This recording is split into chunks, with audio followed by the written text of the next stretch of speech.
It's my pleasure to be here this evening to ask you to join together with me to welcome Les Brown for his third in a series of 4 classes.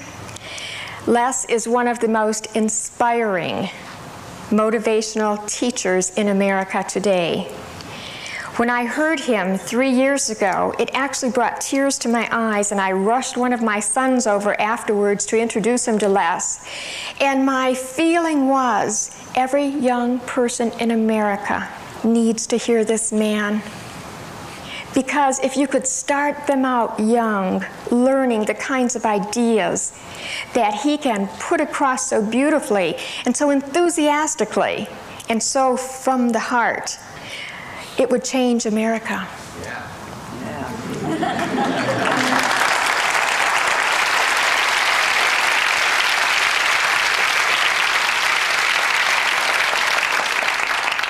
And I knew when he was here before, we'd be having him back again. You know how you just know some things?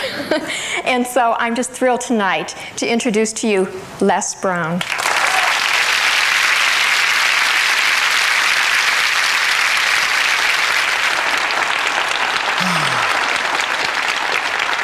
Good evening. Good evening. How you doing? Great.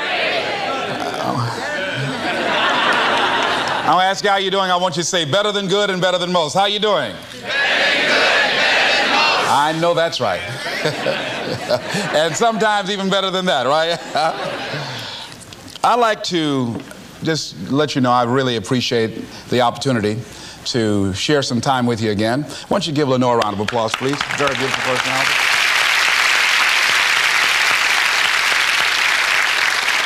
I'm very, very supportive of this ministry.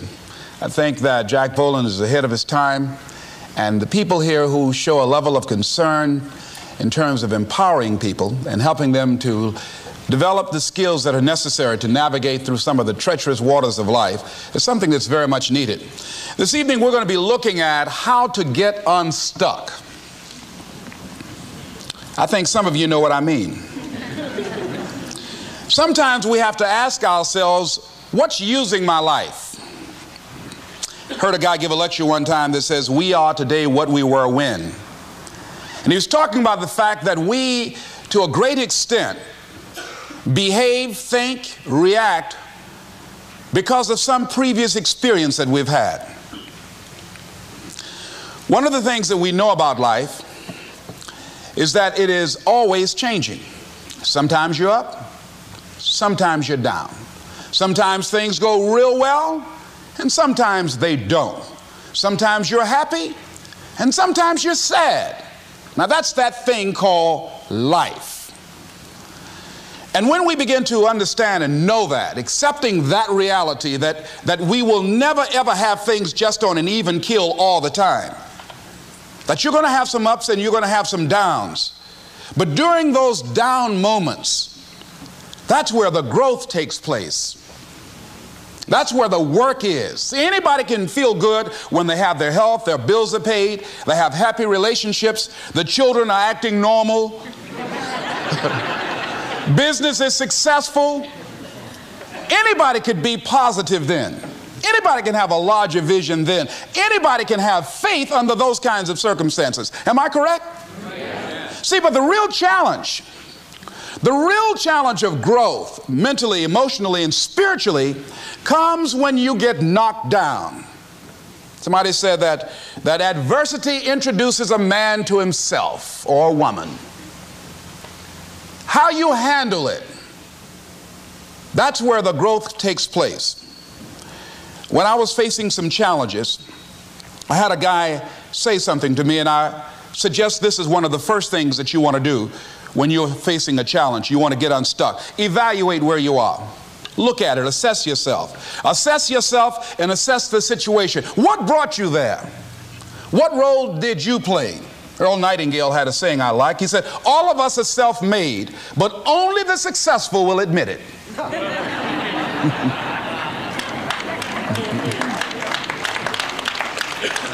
What has brought you to this point?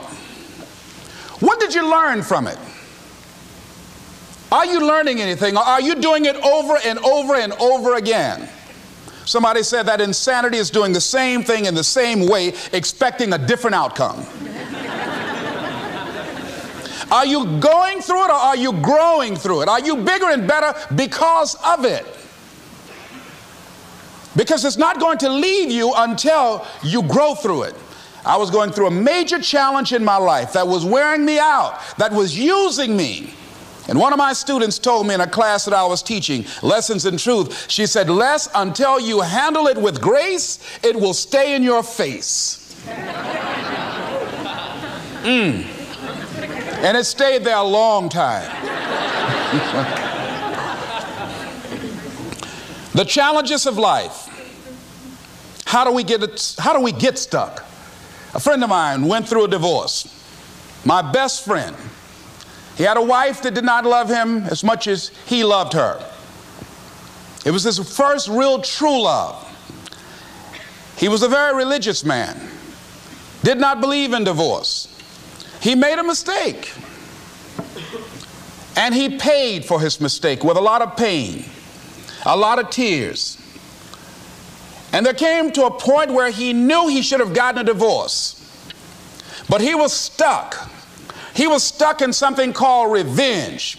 He said, she's made me so miserable, I'm going to pay her back. He was stuck. And he stayed in there longer than he should have because it began to attack him. It began to affect him psychologically. And as a result of that, when he eventually did get a divorce, he took that same attitude to other relationships, looking for something to go wrong. He was burned so badly, he did not want to risk pain again. He was going in relationships trying to avoid pain. When it became too close, he would do something to make sure the relationship did not work. He would always try and find something wrong with the person because there are no perfect people. So if you look for it, you can find it. He was stuck in revenge. Another friend of mine, working on a job, loved the company very much, expected to retire there. And one day they called him in the office, asked him for his badge and identification, called the security man up, walked him to his desk, told him he was fired and he had to leave then. He was devastated. And if you came anywhere near him, he will tell you his story, as we all have stories. Even when he got a job, he went on the job telling anybody who would listen how they fired him unjustly. And he always ended with, it wasn't fair. Life isn't fair. Life just is. It's not fair that birds eat worms, and they do. So we can't even deal with what's fair. But he's stuck in the fact that it's not fair. I don't deserve that. They were wrong. I used to be a state legislator in Columbus, Ohio. During the break, we used to go out on the front lawn of the Ohio legislature, at the Capitol there, and observe people as they came by. There was one particular person that all of us knew. The children, adults, everybody used to pick at him when he came by. We called him Chicken Man. He had a feather in his hat. He had a toy chicken on top of his car that he would drive around the area in downtown, blinking his lights and occasionally blowing his horn. When he got out of his car, he would walk downtown with a baby carriage with two little baby dolls in there and a picture of a woman. And when you say something to him or came near him, you would hear him making the sounds of a chicken. All of us used to laugh at Chicken Man. We didn't know Chicken Man's story. Chicken Man woke up one morning around 3 a.m. and his house was on fire. He panicked and he got out of the window and left quickly, only to get outside to hear his children and his wife screaming for help. He ran back to the door to go in to save them, and the flames were too hot, too awesome. He tried to get in, he couldn't get in. He was desperate, frantic. Pretty soon the cries stopped. They perished in the fire. His brother-in-law came, found out that his sister had died and his nieces in the fire, grabbed Chicken Man and started beating him. You chicken, why did you save my sister? You're chicken, you're chicken. When the people pulled him off Chicken Man, they picked him up and said, are you all right? And Chicken Man looked at him and he started making the sounds of a chicken. he never ever overcame that tragedy. He was stuck from that experience. None of us knew why Chicken Man went around with this picture and these little dolls. I remember when I was stuck in anger for a long time, when I made a commitment to my adopted mother that I was going to purchase her a home. I'll never forget the experience of working real hard to get the money for the down payment. Someone had told me of a beautiful home in an exclusive area of Miami. I went to see it, took my mother there, and she said, yes, I want it. It was on the water. We went to the closing. My attorney said, Les, have you had a title search? I said, what's a title search? Well, we just take a couple of days to check it out and make sure there are no liens against the property that you might have to pay if you buy this home. The guy who was there selling me the house, he said, listen, he said, the only reason that I'm selling you this house and selling it at a loss is because I admire the fact that you want to purchase this house for your mother. I have another guy who will give me substantially more money, but I like you. And I've got to get back to Philadelphia. Now, if we cannot consummate this deal now, then the deal is off. I said, there are no liens against the property? He says, no, of course not. I looked at my attorney. I said, I believe him. I'll sign. She said, Mr. Brown, I'm not questioning his honesty. She said, but business is business. I signed that contract. And we had a big celebration. Everybody in the neighborhood was talking about Leslie coming home, one of the twins that Mamie adopted, to buy her a home. Child, isn't that nice? God is going to bless him.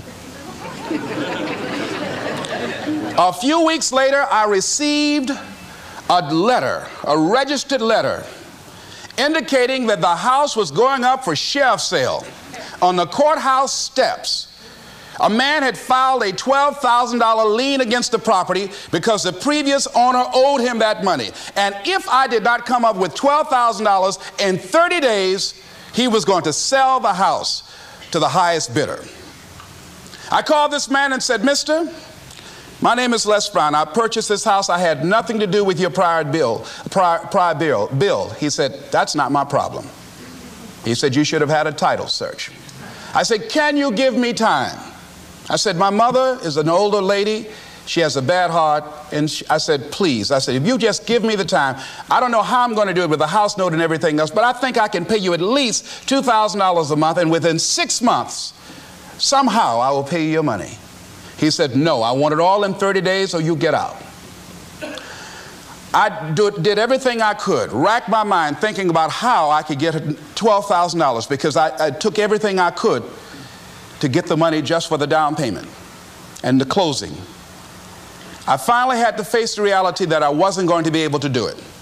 I was up around 2 o'clock in the morning, walking back and forth, thinking, how was I going to tell my mother this? My children were there in the room sleeping all night long.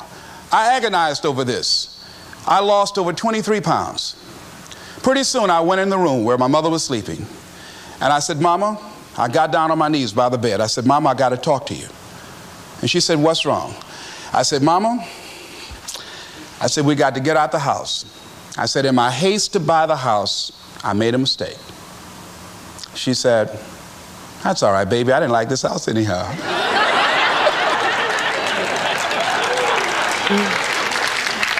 I said, Mama, you told me you loved it. I brought our friends out here to see it. She said, you know I have arthritis in my knees, and I don't like going up the steps, but I knew it made you happy. You loved it so much.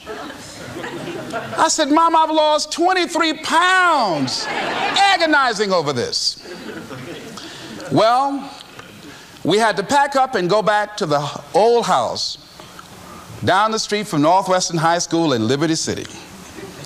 All those neighbors who came out and saw us leave, those neighbors were there as we were coming back. We went in the house, the roaches were playing cards, saying, come on in and take a hand. I was wiped out. I was embarrassed and humiliated. Words cannot encompass the symbolism of what I felt. I remember when I was unloading the furniture and I began to cry. My sister came by.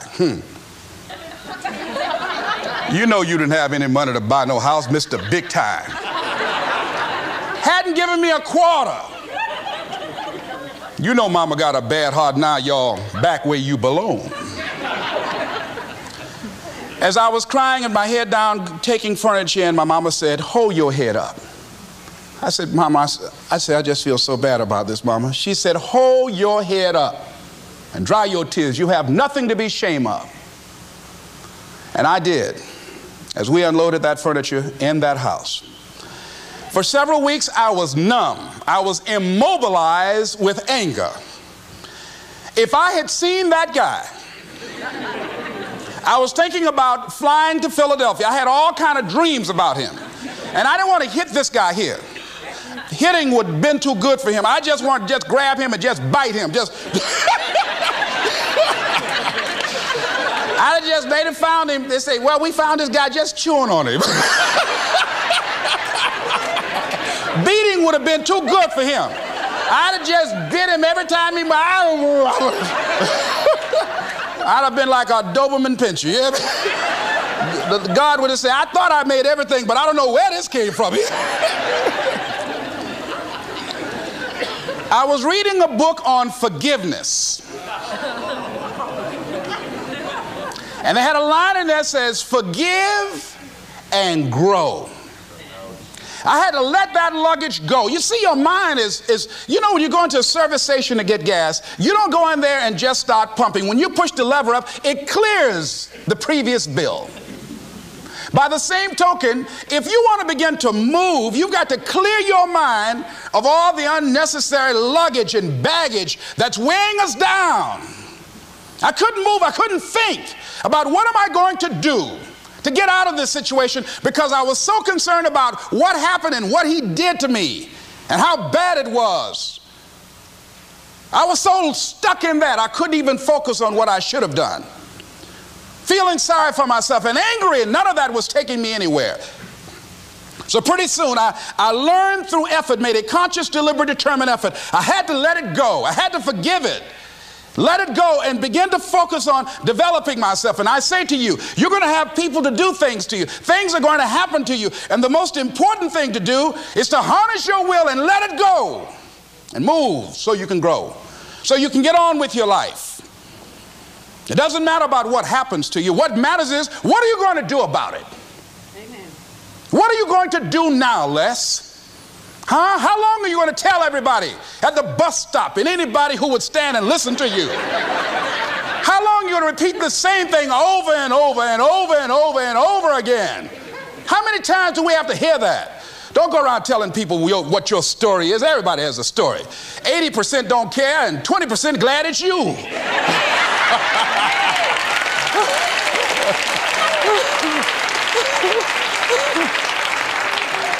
They say, I'm glad that didn't happen to me. Sometimes you think you got some problem. You hear somebody else's problem, and if their problem is real bad, it makes you feel good. Am I right? All right. So I had to let that go. All of us got stories to tell. Chicken Man allowed his tragedy to destroy his life. All of us have experienced some tragedy, and if we haven't, we will. And you can either let it destroy your life, or you can build upon it. You can permit it to let it hold you down, or you can decide, I'm not going to let that happen to me. I'm bigger than this. Make a declaration to yourself. Declare all-out war that you're going to get out of this rut. I don't care how good you are. I don't care how talented you are. I don't care how much you work on yourself. There are some times when things aren't going to go right. They just are not going to go right. There are times when anything that can happen will happen. Murphy's Law will be knocking at your door. Why? I don't know why. That's called life. And you have to deal with it. Sometimes your life will be in a slump, just like sports. Some of the best shooters can't hit baskets different times in games. They get in a slump. Do they sit on the sideline and say, I just didn't hit a basket today? No, they continue to execute. I suggest to you that if you are facing a challenge, don't stop. Stay busy. Work your plan. Continue to do those things that you know that work for you after you have evaluated yourself in the situation. Continue to move. Stay busy, stay busy, stay busy. Repeat out to me. Help somebody. And help yourself. Because what you give is what you get.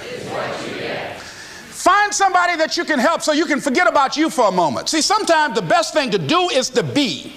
Sometimes you have to just back up and go within yourself. A bow and arrow, you can't take a bow and just push it out an arrow. You just can't push the arrow out.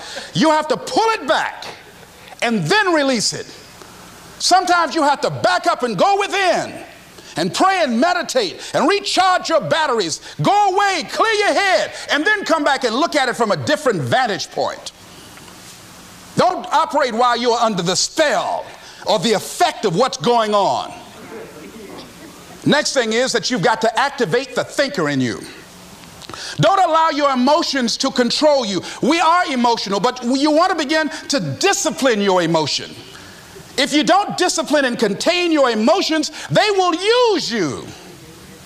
Your mind goes on automatic, just like a God. You know, I loved reading the book called As a Man Thinketh by James Allen. He uses the analogy of the mind being like a garden. You know, weeds don't have to have any encouragement to grow.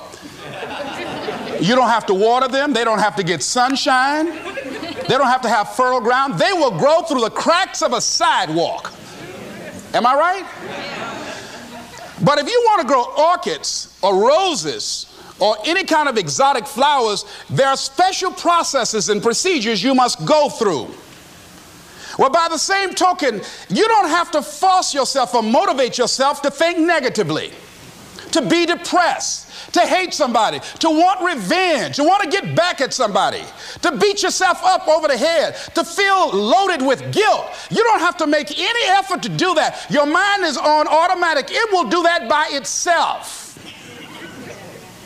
But if you want to begin to move into your own personal greatness, if you want to begin to really enjoy a happy, successful, healthy life, you've got to be willing to go against the tide. You've got to be willing to harness your will and say, in spite of this, I'm in control here. I'm not going to let this get me down. I'm not going to let this destroy me. I'm coming back, and I'll be stronger and better because of it. You have got to make a declaration that this is what you stand for. You're standing up for your dreams. You're standing up for peace of mind. You're standing up for health. You want it. And you're going to go all out to have it. It's not going to be easy. When you want to change, it's not easy. If it were in fact easy, everybody would do it. But if you're serious, you'll go all out. So yes, I'm going to turn this situation around. I'm not going to sit back and moan and cry over what happened and what went wrong and who did what. I'm going to do something about this situation. The next thing that is important is that expect things to get better for you, because they are. See, life is cyclic. You're not, whatever experience you're having right now, it has not come to stay. It has come to pass. Not to stay, just to pass. It's just going through. The biggest challenge is to know what's happening. This is a part of this thing we call life. This too shall pass. And maintaining perspective, putting it in perspective. I was doing a training at a college, and it was a 2-day training during orientation.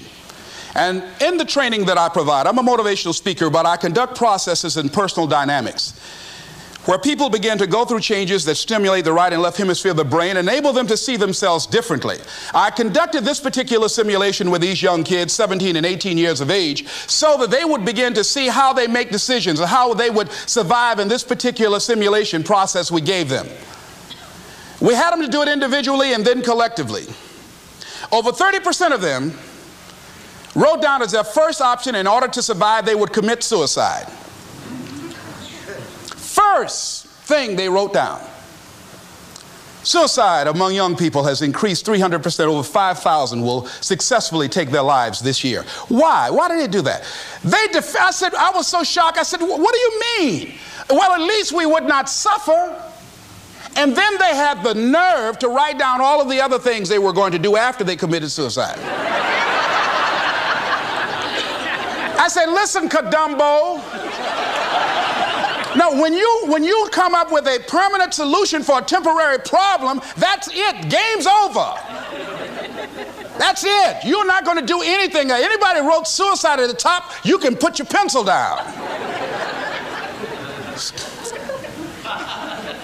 See, a lot of us, because of our limited vision of ourselves, a lot of us who begin to focus on problems and enable them to overwhelm us, we begin to think that we have no options. We begin to believe that there's no way out. Repeat after me, there's always a way. Where there's a will, there's a way. Shake somebody's hand on your right and left and say, I'm unstoppable.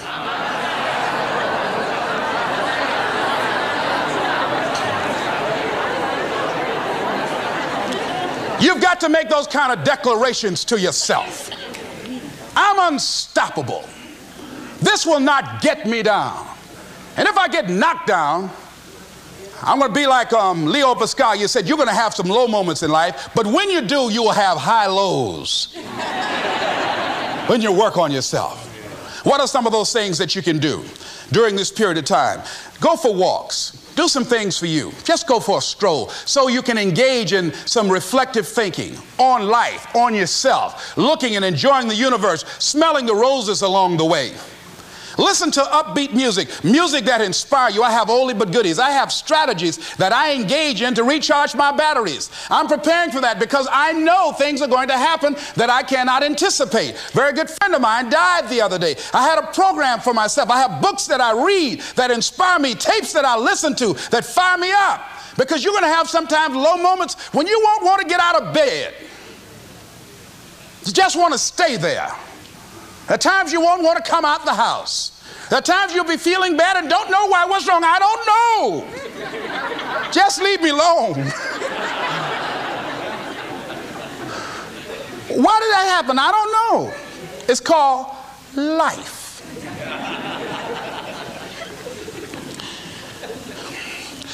The other thing is take full responsibility for your life. Accept where you are and the responsibility that you're going to take yourself where you want to go. Someone said we have two primary choices in life. We can either accept conditions as they exist, or we can take the responsibility to change them. See, a lot of people want to exempt themselves from taking responsibility. All they want to do is talk about the problem. Every time you see them, they'll tell you their story over and over and over and over again. No, no. You want to take responsibility for your life. I got me here, I can get me out of this. And I'm getting out. I'm not going to be a volunteer victim. George Bernard Shaw said there are two kinds of people in life. You know, he said those that make things happen, those that watch things happen, and those that don't know what happened. And he said the people that get along in this life look around for the circumstances that they want, and if they can't find them, they make them. They create them. So part of beginning to get unstuck, you've got to decide that the behavior pattern that you have adopted doesn't work for you. You've got to change your strategies, and changing your strategy means reinventing your life. Recreating you, and you have the power to do that. You can decide that you're going to change, that you're not going to be a wimp. You can decide that you're going to stand up to life. You can decide that I'm going to live each day as if it were my last. You have the power to make that decision. You can decide I'm going to work on myself and develop myself. I'm going to empower me. And all of these things that are happening to me right now, they're just temporary inconveniences. They're not stronger than I am. I'm in charge here. Next thing is separate what you do from who you are. That's what the guilt trap is about. See, a lot of folk won't let you forget what you used to do or what you have done, what mistakes you've made. All of us have made some mistakes in life. All of us have done some things that if we had them to do over again, we wouldn't do it again. There are a lot of things that if I had it to do over again, if I knew then what I know now, I would have done it differently. Well, it didn't happen that way. And that's what you call life. I didn't do it like that. Oh, you don't want me to live that down? on, how you want to keep on putting that in my face about what I did. Guess what? I'm not interested. That's what I did then. Won't do it today, so you are picking on an innocent man. Hello.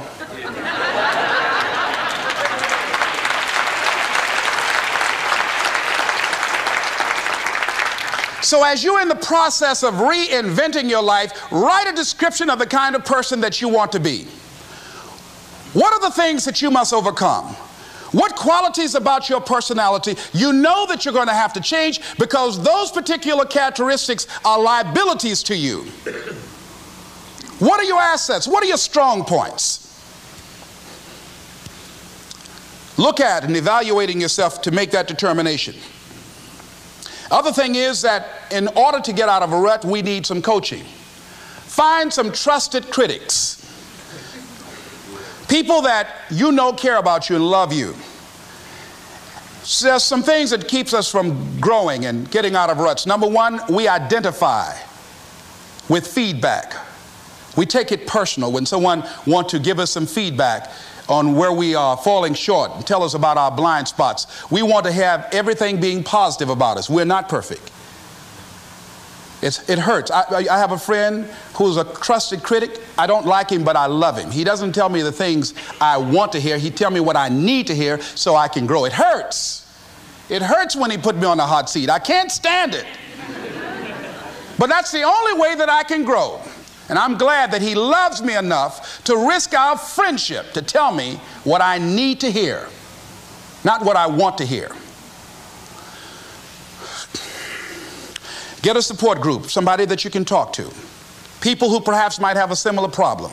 Support groups are very powerful, that you can share some of the challenges that you're going through. And it might be a situation where one person can give you an idea of how they handle that situation and create an opening for you. Begin to stimulate some possibilities in your mind on how you can resolve the problem. We can't grow by ourselves. As I mentioned before, we grow from people and projects. The other thing is about life, when things happen to you, when you permit things to use you, you can't change the past, but you can interpret. You can reinterpret how you see it. For years, I was going around with a heavy load on my shoulders, feeling bad because I was adopted, doing interviews for adoption agencies and foster homes. And I was on television once, and I told these people in this particular interview that I was giving away my twin brother and I when we were 6 weeks of age. A friend of mine, fortunately, was listening to the program. And she said, Les, I'd like to have lunch with you. And so I went over to see her. She said, when a woman carries a baby for 9 months, feeling that life movement in her, it's automatic and natural for her to learn to love that baby, to expect it to come here when she bears the pain to bring it into the world. Your mother, Mamie Brown, when she came in to adopt you guys, she didn't go through that process. She looked at whoever your biological mother was and said, I'll take him. You weren't given away less. You were chosen with love.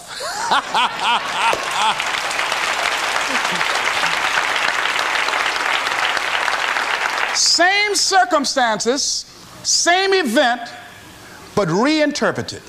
An interpretation that empowers me. Am I making sense to you? Yeah. So when you begin to look at your past, give an interpretation that empowers you. That's where I used to be. That's not where I am now. I'm growing. Now I want you to think about, in your mind right now, think about some particular event or act in your life that you feel very bad about, that you really regret that took place. If you had to do over again, you would do it differently. With that there, I want you to see yourself in your mind's eye and say to yourself, I love myself unconditionally, and I forgive myself. If I knew better, I would have done better. I want you to think about somebody that caused you some pain, caused you some disappointment, somebody that you don't like. Let me tell you something about the mind, how it uses you. Tell you something super stupid that I used to do. Do you know for years I hated my mother and my father, whoever they were, because they gave me away as I thought at that point in time? And guess what? I didn't have any faces for the hatred because I never saw either one of them. And I said, I hate them for that. And then once I forgave them and said, it's okay, had they not given me away, I would have never been blessed to have the mother that I have, who to me is the greatest mother in the world. So the universe unfolds as it should.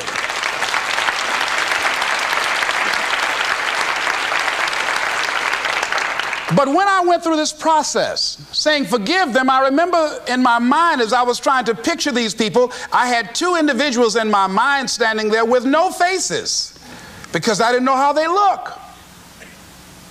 But I released that.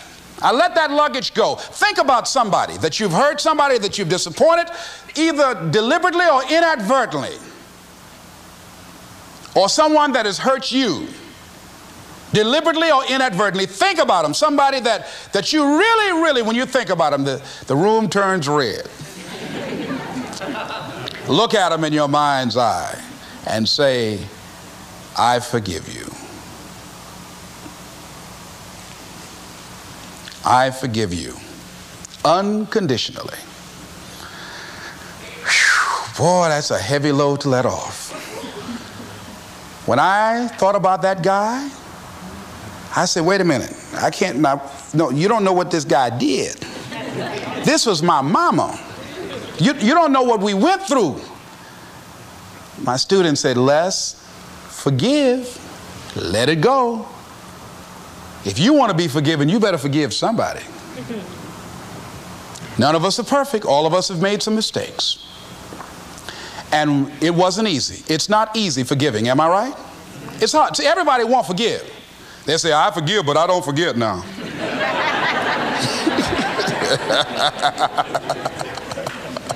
Let it go so you can grow. Let's get a little demonstration here. Throw it up on this side here, right? Demonstrate it like this. Let's go. I throw away negative thoughts. Revenge. Guilt. Anything that's been holding me back. Now with that right hand, let's bring something in. I bring in love. Peace of mind. Good relationships. Whole lot of money.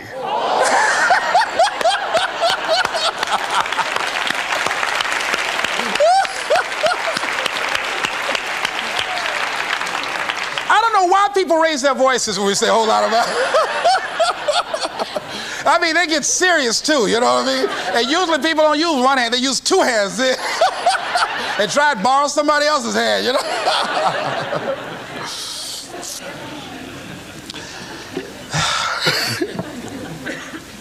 Reinterpreting our past. Understanding and knowing that we can move from where we are. That we can begin to design the kind of life that empowers us, that gives us happiness, that enable us to be on top of who we are. Knowing that as we begin to explore new horizons and new vistas in life, that as we begin to focus on developing ourselves, as we begin to elevate ourselves and not to follow the crowd, activating the thinker in us and disciplining and putting on hold the emotional part of ourselves. It's not easy, but through practice and practice and practice, practice makes what? Perfect. Absolutely not. Dismantle that belief system. Practice makes improvement. You can always better your best. You can always go beyond anything that you have ever done. You'll never hit a state of perfection. You're always bigger than what you do. And so all you're looking for are new breakthroughs through practice and practice and practice. You'll get better and better and better. And there's still some things that will happen to you that will catch you on the blind side that you did not anticipate. You'll get knocked down, but you won't be knocked out. You'll be able to get to your feet again, be on the ropes, but you have a fast recovery rate when you work on yourself. Read inspirational books, of course. Listen to tapes that begin to inspire you, and stay around people who will empower you. People that will help you feel good about who you are as you're in the process of transforming your life. Life is so beautiful. Today someone gave me something on life called What is Life? I'd like to share it with you. In summary, getting unstuck means that you are going to start living life on your terms rather than just gliding through every day on automatic. That you are aware, that you're stimulated and you're excited about your unfolding future, that you have a special power within, that you know that things are going to get better for you. You know that you can handle this, and sometimes you have to cry. Sometimes life will take you to your knees. But the pain opens spaces in the heart for joy. Somebody said about life, I love this, says, life is like an onion. You have to peel it one layer at a time. And sometimes you cry.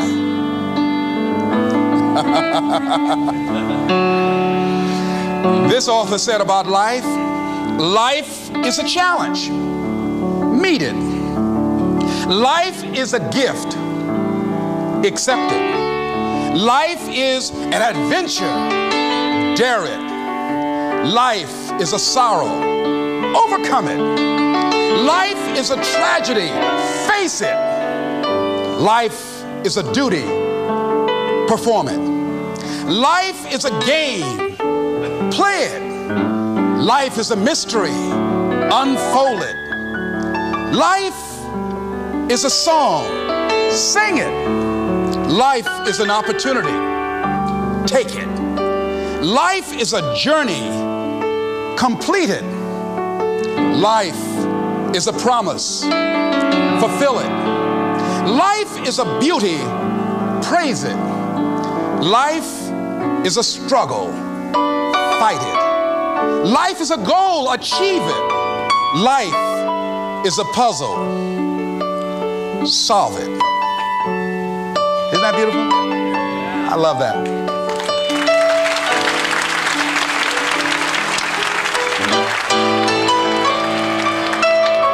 Remember something I heard in high school. It's called, I met a man today. At first I said he's Irish, for he has an Irish way.